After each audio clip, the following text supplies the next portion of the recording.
নমস্কার বন্ধুরা, আজকে আমি বাড়িতে চিলি চিকেন করছি আমার মতো করে। খুব তাড়াতাড়ি এবং খুব সহজভাবে করছি, আর খেতেও খুব ভালো হয় তোমরা যদি এইভাবে করো বাড়িতে। আর সেটা খুব তাড়াতাড়িও হবে, আর মানে পুরো দোকানের মতোই খেতে হয়। তো তোমরা একবার বাড়িতে এইভাবে আমার মতো করে বানানোর চেষ্টা করতে পারো, বা ছোটোখাটো বাড়িতে যদি অনুষ্ঠান থাকে বা লোকজন আসে সেই সময় তোমরা এইভাবে বানাতে পারো।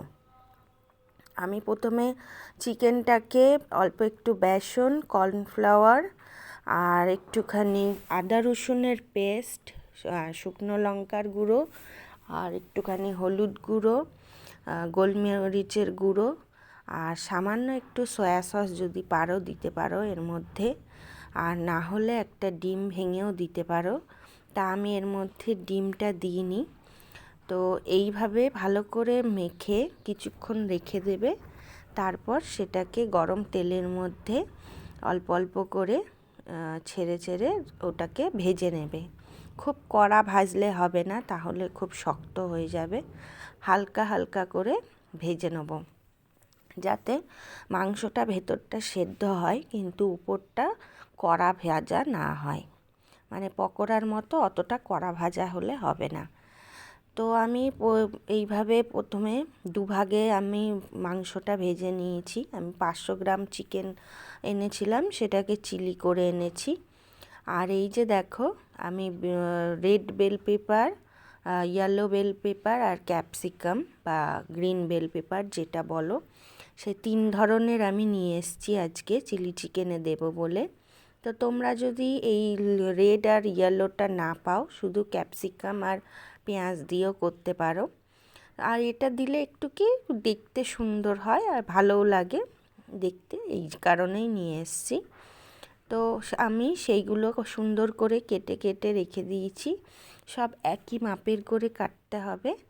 আর এপাশে তেলের মধ্যে একটুখানি গরম মশলা ফোড়ন দিয়ে গোটা গোটা পেঁয়াজগুলো একটুখানি বড় বড় করে কাটতে হবে। মানে ক্যাপসিকাম যেরকম কেটেছি পেঁয়াজগুলোও সেরকমভাবে কেটেছি।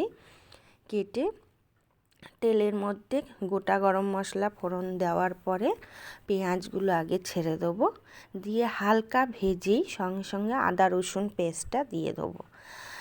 পেঁয়াজগুলো খুব ভাজবো না, কেন চিলি চিকেনে সবজি তো খুব কড়া ভাজা হয় না, হালকা নরম নরম সবজিগুলো থাকে। তো সেইভাবেই পেঁয়াজগুলোও সেরকমভাবে হালকা কালার আসতে না আসতেই আমি ওই বেল পেপারগুলো সব দিয়ে দিয়েছি। দেখো কতটা সুন্দর লাগছে দেখতে। তোমরা দেখতেই পাচ্ছ কড়াইতে, মানে এত কালারফুল লাগছে। তো চিলি চিকেন করলে এইগুলো দিলে কি দেখতে খুব সুন্দর হয়, আর লোকজন আসলে যখন এগুলো দেওয়া হয় মানে সেটা সার্ভ করতেও সুন্দর লাগে। তো এর মধ্যে এবার আমি একটা সস বানিয়ে নেব। চিলি সস দেব, একটুখানি সেজওয়ান সস ছিল ঘরেতে, আর টমেটো সস যেটা কিষান টমেটো সস থাকে সেইটা একসঙ্গে সামান্য একটু জলের মধ্যে গুলিয়ে ওইটা আমি এই কড়াইয়ের মধ্যে দিয়ে দিয়েছি এই সবজিটা একটু সেদ্ধ সেদ্ধ হয়ে যাওয়ার পরে। তারপর আমি চিকেনগুলো দিয়ে দিয়েছি এবং তার সঙ্গে নুন মিষ্টি সমানভাবে ব্যালেন্স করে দিতে হবে, যেহেতু সস পড়ে।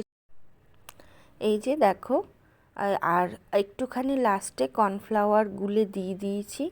আর তোমাদের সঙ্গে দেখিয়েছি চিকেনের যে মশলাটা সেটাও দিয়েছিলাম।